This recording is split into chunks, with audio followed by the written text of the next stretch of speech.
mind crashed, if you will. Yes. It crashed and burned. Do you think that is an essential component of getting in the flow? Definitely. Definitely. And I kind of intuited that way because I had similar experiences where I literally pushed myself to the limit. And if you look at the history of whether it's advanced mystics, whether it's high-performance athletes, you know, whether it's great scientists or composers or artists or whatever, if you notice that, what I've noticed is there's a common trait. And the common trait seems to be a willingness to push their self to the absolute limit. To go to the threshold of their capacity, whether it's physical, mental, emotional, whatever that heart center is going to take you. And that's where the breakthrough happens, literally, when you break down. So it's kind of like break down, break through. Yep. In other words, we're all operating on what I feel is a certain paradigm, an operational system, if you will, that helps us navigate through our social structure class, through our environment, our friends, our job, maybe our career, maybe our family life, or all that stuff. And when you start really, really going towards the truth, really, really aligning with your own intention of vitality, or who you are inside, you get into what Tone's talking about here, connecting with the source of knowledge within yourself. The challenge that's going to come up is it's going to get chaotic. It's going to get a little messy. I mean, that's pretty much the standard issue of most people I've seen that have spent time with that. And what we want to encourage you is that's okay.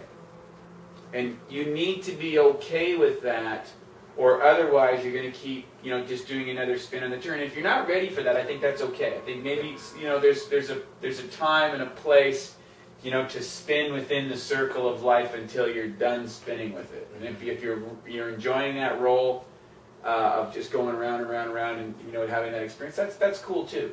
There's nothing wrong with that. But if you're really inspired, you really want to go, you're going to have to go to that breaking point and then beyond. And so, what do you think the characteristics of that is? Well, I was talking about this today a little bit we were talking about mental beliefs and attitudes in one of my Vital Power Hour calls. And it's really the difference between goals and intentions. If you look at a goal, they use the SMART technology. Is it specific? Is it measurable? Is it achievable? Is it realistic? And is it timely? So that's goal setting, and there seems to be a certain amount of stress. Okay, I got to have X amount done by this day, and you realize it's a couple days later, and you start putting all this pressure on yourself, and you get the relief, and you get to that point. But I think goal setting is a really good skill set to learn and go through. But it comes to a point where achieving the goals is really not that big of a deal. I know in my own self, after you win a championship or two, it's not the championship that really matters. The championship was a marker, right, to pull you to that point. But it's not the outcome that matters. It's the process that you fall in love with. And if you don't fall in the process, boy, you're setting up for a disappointment. So after hitting a lot of my goals, but still not being fulfilled inside, I recognized there was a flaw. There was a flaw in my thinking. There was a flaw. So the paradigm of goal setting didn't suit me anymore. And that's when I discovered intention. And, Wayne Dyer came out with a great book about the power of intention, which I think is a much better explanation of how the world works as opposed to, say, the law of attraction. Yeah. The law of attraction is a result of your intention. You pull things into your life not because, you just thought it. You set a vision for yourself off into some place or envision something which brought into your life, into your experiential reality, all these things. Some are to be expected, and some are to be totally unexpected and the miraculous.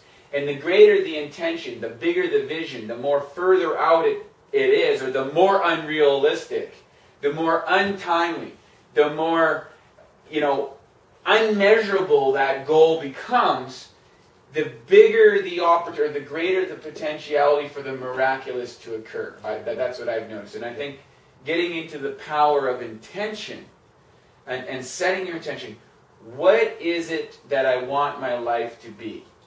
Does that mean being a millionaire, or being like have a Mr. Olympia body, or does it mean, you know, having a great family? What does that mean? It's none of those things. Really, we project those kind of things on, you know, onto things, but really, what is it that we want to be? I think we all want to realize the truth, realize our own self, to express our own potentiality. Mm-hmm. And if you, from that point, the self-guidance system is joy. Yeah. When I'm in alignment, I'm feeling joy. When I'm out of alignment, it's that grinding feeling, right? You know, like I'm in there and I might be watching something on the internet or something, or someone says, "Oh man, you got to check this out, it's really good," and I turn it on, and it feels like nails going down the chalkboard. And I go, whoa, wait a minute. Give myself the license to stop inputting that information. That doesn't say that the information is bad or not right or right. It's not relative to my intentionality at this time in my life. Mm-hmm. And that's how I sort through information. Okay. Is I use that self-guidance system. Is what is it that I want to do? Well, I get the most joy out of helping people realize the greatness within themselves, the experiential reality of health and vitality and energy, and just the joie de vivre of physical existence. Mm-hmm. You know, and to help alleviate mental, physical, emotional, spiritual suffering by the use of technologies in the health realm. And that's what I love to do. I have an aptitude for it, and I get a lot of joy sharing that. Mm-hmm. Okay? Do you have could you like clarify like what you're feeling in regards to when you say joy? Would you say that it's an actual emotion or more of a state? Yeah, that's a great question. It can be both. So joy is really a description of the state. It's a languaging for something that's not really languageable. Like, you know, how do you put joy in a box? Right? You know, like, you know, what's your joy meter at? You know, like, I don't know. You know what I mean? Like how do you quantify the unquantifiable? What I would say is there is an inner knowingness, and I would say it's a sensation that occurs not necessarily in a physical space. Yeah. It's in a non-physical space that joy is expressed. It's like it's a knowingness and a kind of euphoric feeling, you know, and I think everybody's had that space where it's like you're getting a sensation, a sensory experience in the physical body, like a tinglingness, like a pleasant glowingness and flowingness and vibrancy. And the mind slows down, and you're not thinking about your problems, you're not thinking about your bills, you're not thinking about your responsibility. You are just present in alignment like a surfer on the wave. Right. You are not behind the wave, you're not in front of the wave, you're right on the crest of the wave, and there is nothing but just right there. There is nothing else. You are completely one. You're not even responding. The responding and reaction aren't happening. You're not anticipating either.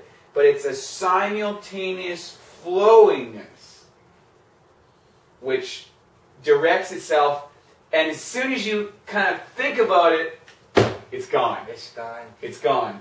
And that's why I wanted to make the distinction on that as well, because a lot of people mistaken love as something that's an emotion. Something that they need somebody else to experience, but what we're describing is love as a state, which we always say flow or glow, but it's being in the present moment. And you know, one of the big things that's happening today is people are trying to learn all this information because they're trying to like become financially free, or trying to like be sold on a dream and try to achieve it, but they're not really doing what they love.